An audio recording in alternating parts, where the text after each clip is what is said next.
Di tangga kedua, Singapura.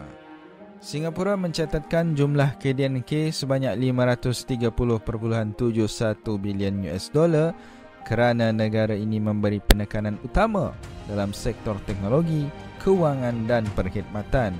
Semua sektor tersebut dilaksanakan oleh sekitar 3.7 juta tenaga kerja dengan lebih 30% terdiri daripada pekerja asing.